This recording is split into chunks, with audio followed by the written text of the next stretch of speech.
Gente, morreu hoje, aos 97 anos, um ícone do jornalismo brasileiro, o jornalista Cid Moreira.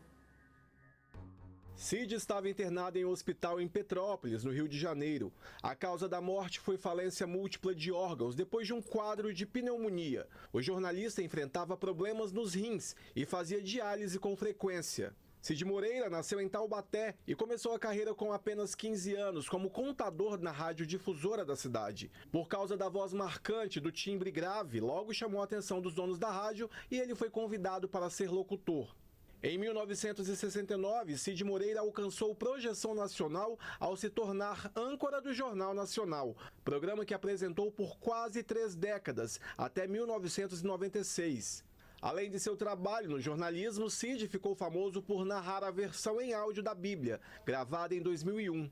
Ele deixa a mulher, Fátima Sampaio, com quem era casado há mais de 20 anos, e 2 filhos, Roger e Rodrigo. A relação entre eles foi extremamente conturbada nos últimos tempos por causa da briga pela herança do jornalista. Eles chegaram a entrar na justiça pedindo que Cid fosse legalmente interditado, alegando que não tem condições de administrar os próprios bens. Pois é, gente, o Cid Moreira chegou a falar publicamente sobre o rompimento com os filhos por causa do quê? Por causa da tal da herança. Ele chegou a declarar em uma entrevista ao R7, ele disse o seguinte: a família pode ser o nosso bem e o nosso mal. Por quê, hein? O dinheiro ainda é o motivo de tantos afastamentos. Vamos lá, vamos bater um papo sobre esse assunto. Participa com a gente aqui no nosso WhatsApp, vai aparecer aqui na tela para você, que é o 99942-2478, aí ó, o número do nosso zap. Aqui no nosso estúdio eu recebo Gisele Martins, psicóloga. Obrigada, Gi, pela sua presença aqui com a gente. Uma boa tarde, viu? Boa tarde. A gente também recebe aqui Débora Freire, que ela é advogada. Obrigada, doutora, pela sua presença. Eu que agradeço. Com a gente. A Lenir, que daqui a pouquinho vai contar a história dela com a família, também que envolve herança, envolve dinheiro, algumas desavenças também. Mas antes de mais nada, você, sobre esse assunto que está acontecendo, que já está há alguns anos acontecendo na vida do Cid Moreira, você também tem vivido isso na sua família, né? Sim, porque meu pai faleceu, deixou uma casa, né, de 2 andares, um lote grande. E sempre tem confusão, os irmãos sempre estão brigando, um quer uma parte, outro quer uma parte. Na verdade, a mãe está viva ainda, né? Então, eu não vejo motivo para tanta confusão se ainda tem alguém vivo. Conta pra gente por que o dinheiro causa tanta confusão assim. Acontece no mundo dos famosos, igual a gente viu aí no caso do Cid Moreira. Acontece com gente como a gente aqui, igual a Lenir. Por quê? O dinheiro, ele é um dos tipos de reforçadores. Na nossa cultura, ao longo da nossa história ontogênica, o dinheiro foi sendo trabalhado dessa forma, dado a ele uma importância que, na verdade, ele não tem. O dinheiro está se sobrepondo a ter do que ao ser. Então, nós fomos e estamos sendo educados, quantas crianças também estão sendo educadas nesse cenário para supervalorizar o dinheiro. Ah, eu quero que o meu filho tenha X profissão, Y profissão, e aí quando você pergunta para o pai ou para a mãe, por que não? Porque essa dá muito dinheiro. Não importa se aquela criança, se aquele adolescente vai ser feliz, vai ser realizado, se vai prestar um papel social com aquele trabalho, mas o que importa é o dinheiro. Então isso, Beta, foi sendo trabalhado no nosso comportamento ao longo da história e se perpetuou. Alguns conseguiram romper com isso, né? Ao longo da sua história de vida, tiveram outros valores, outras influências e conseguiram se livrar dessa hipervalorização monetária. Outros não. Outros ficaram presos e continuam presos, fazendo de tudo, aceitando tudo, para que possam ter ainda mais posse. Débora, explica pra gente em relação a essas divisões, né? E pela sua experiência também, igual a Gisele disse, eles brigam, tem uns que querem entrar na briga, não abrem mão de nada, e essa briga pode ser por tudo e pode ser por pouco também? Exatamente. No caso do Cid Moreira, o que a gente observa na história dele com os filhos é que desde 2021 eles já estão nesse litígio judicial, né? Quando os filhos dele ajuizaram essa ação de interdição, falando que o pai estava incapaz para os atos da vida civil. O processo foi arquivado por falta de provas e o Cid relatou, como nós ouvimos muito bem, que ele não estava incapaz para os atos da vida civil. Ele estava legalmente capaz, mas infelizmente os filhos buscavam aquilo em virtude do patrimônio. Estima-se que o patrimônio do Cid Moreira, pelo que saiu nos noticiários, seja avaliado em torno de 40 milhões de reais, né? Então, é algo que realmente enche os olhos, muitas vezes, dos herdeiros, mas por questões muito menores, às vezes por um terreno, as pessoas brigam e se degladeiam e os relacionamentos são rompidos em virtude desse tipo de situação. Não é nada incomum nós nos depararmos com isso em processos judiciais e até mesmo em situações administrativas que nós observamos as famílias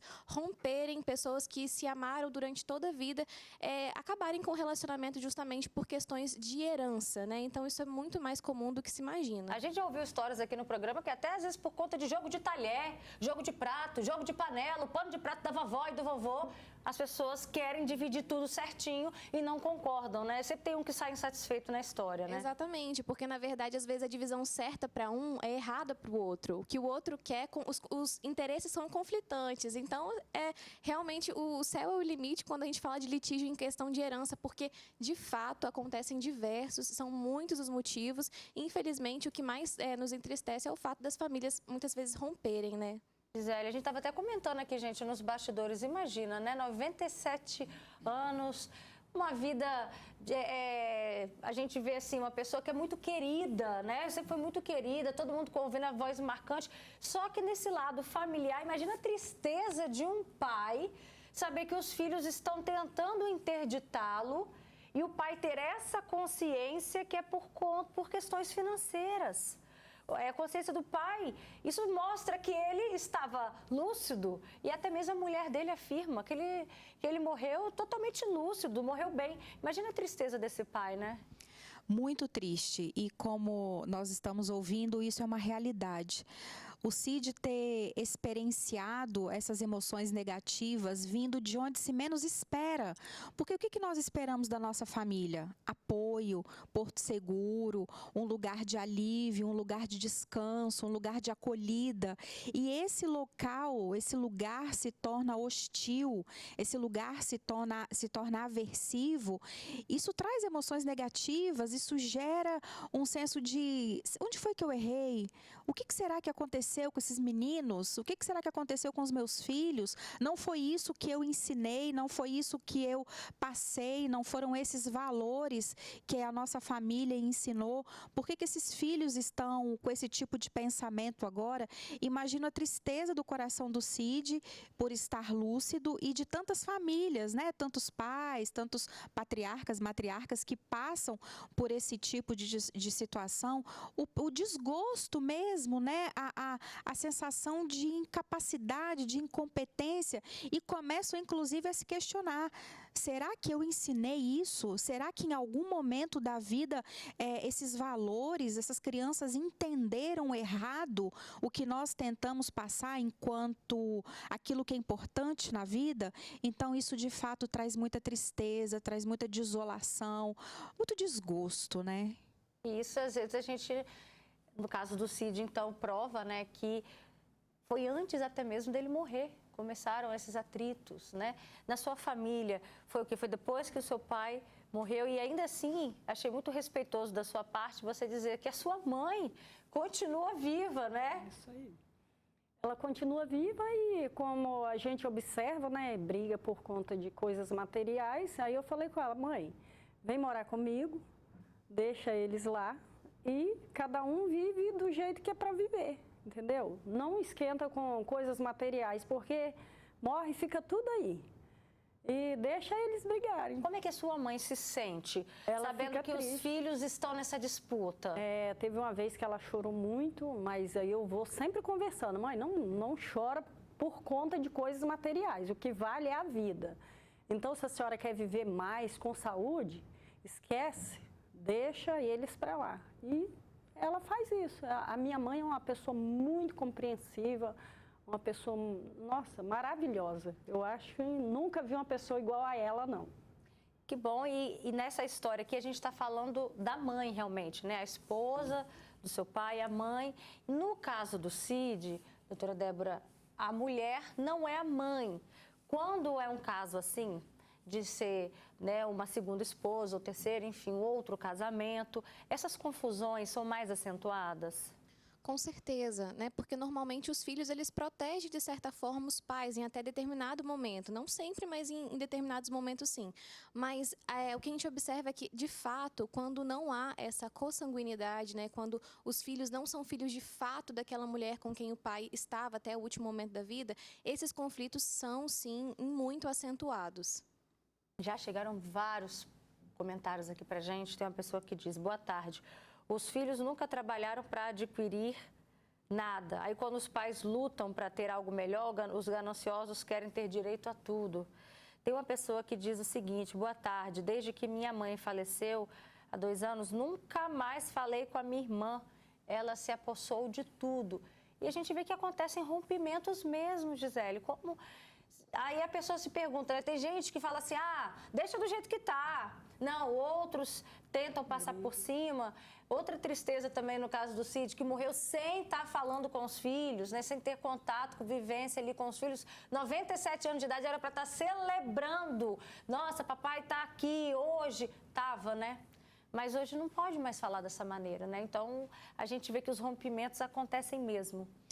Acontecem e nos parece que as pessoas não olham para trás, invalidam todo o contexto familiar que já aconteceu, todas as celebrações, todas as alegrias, aquele amigo, irmão, amigo que era tão próximo, aquele parente que era tão querido, sempre tão convidado para as festas, para os encontros, eram tantas vezes confidentes por conta de um terreno, uma casa, um carro, uma conta bancária, tudo é esquecido, tudo é anulado. E aí fica o questionamento: é preciso agir dessa forma? Isso é necessário mesmo? Será que nós não poderíamos evitar ou amenizar esses conflitos com um bom diálogo?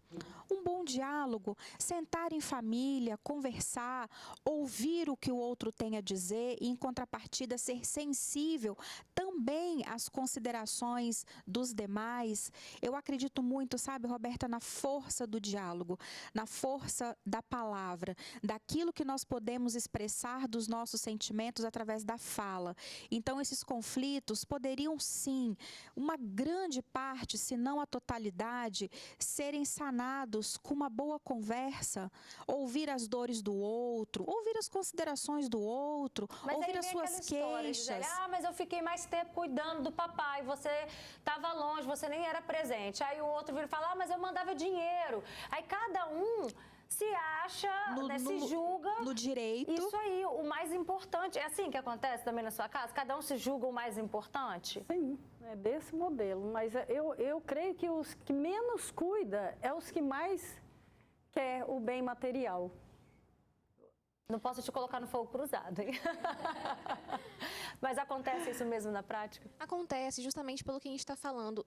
Não são apenas bens. Né? A gente não está tratando apenas de um carro, nós não estamos tratando apenas de uma casa ou de dinheiro numa conta bancária, nós estamos tratando de sentimentos. E aí que envolve realmente essa questão que é multifacetada. Então, não é apenas o bem, é o meu interesse, é o que está ali no meu coração. Se houve ali um litígio, uma briga, quando criança ou quando adolescente, e aí houve um rompimento ali, menor que seja, um se sente mais o direito do que o outro em relação àquele patrimônio familiar. Então, de fato, assim, é claro que as situações familiares, elas são muito particulares, né? A gente fala que, ainda que os casos de família, os casos de inventário sejam muitas vezes semelhantes, cada um deles tem uma particularidade, porque as pessoas são diferentes. Mas o que a gente observa, de fato, é que existe esse litígio, existem essas situações que envolvem diversos sentimentos, né? E uma das questões que de fato, ajudam muito a lidar com esse tipo de desafio, superar esse desafio, é o diálogo.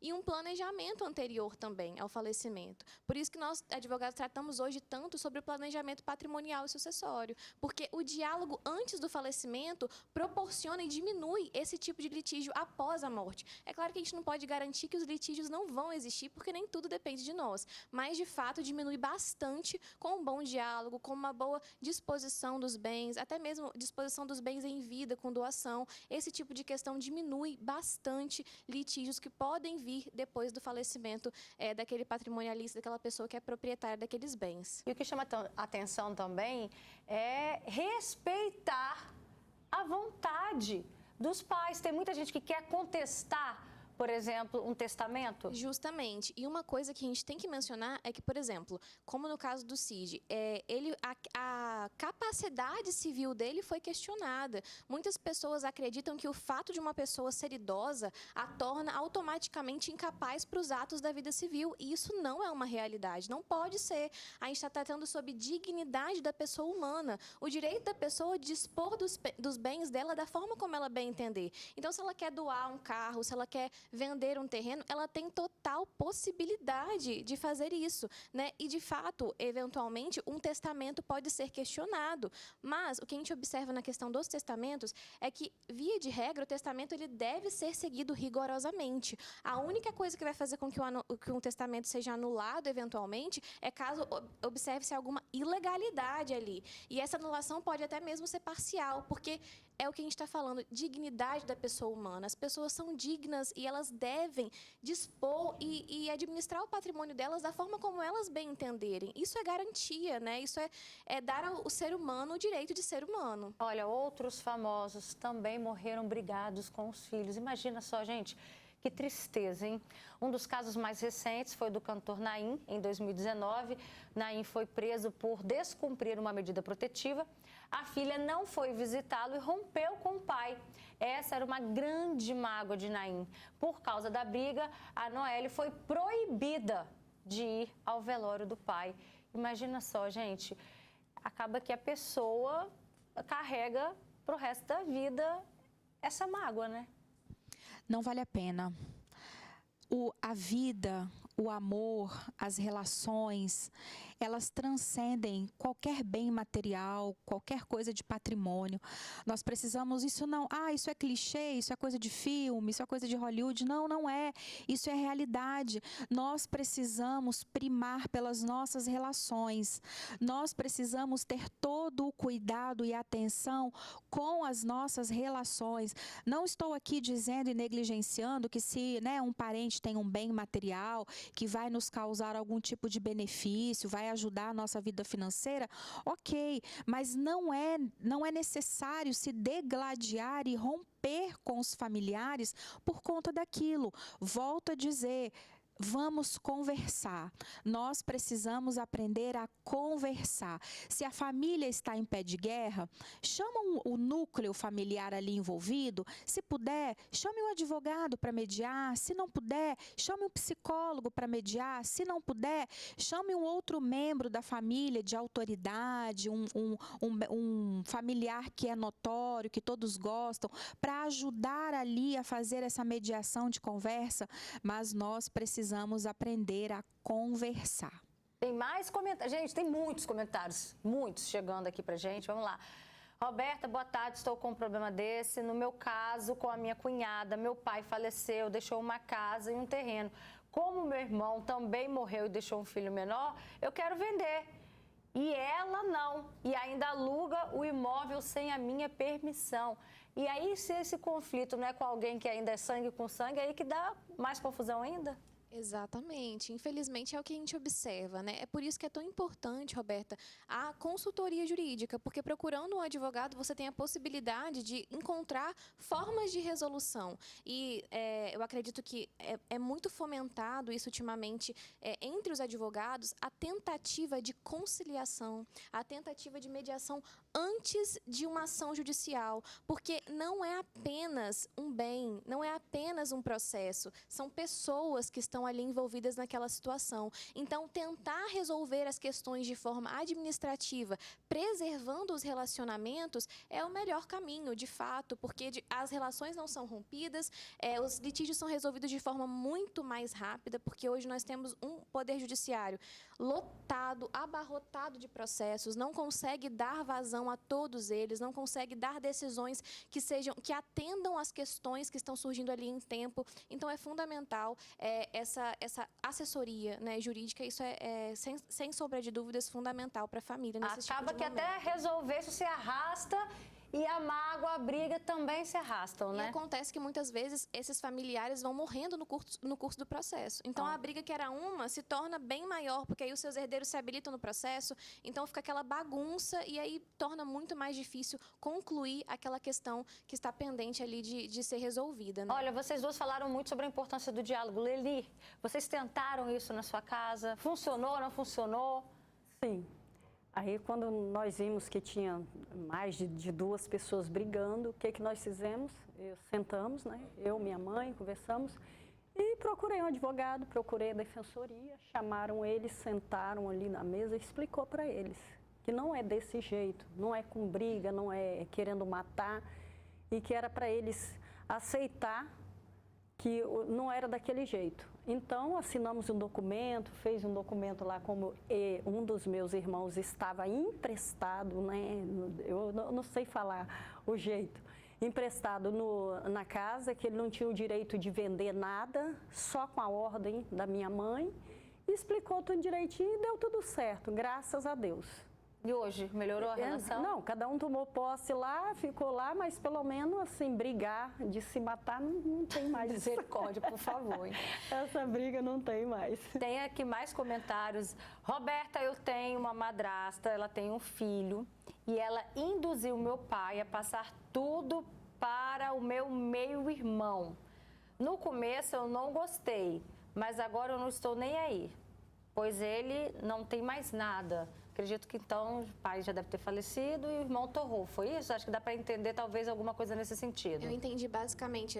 O contexto ali é como se o pai dela tivesse doado todos os bens dele para esse meio-irmão. Pode, né? isso? Então, essa é uma situação que obviamente deve ser analisada, né? Toda a documentação para saber a legalidade dessa doação, se de fato ele fez essa transferência. Mas o que acontece? No momento do falecimento, com a abertura do inventário, as pessoas que são herdeiros, elas devem apresentar ali no processo todos os bens que foram doados em vida. Então, se você receber um bem do seu pai, você deve apresentar no inventário. Olha, esse bem aqui eu recebi do meu pai enquanto ele estava em vida.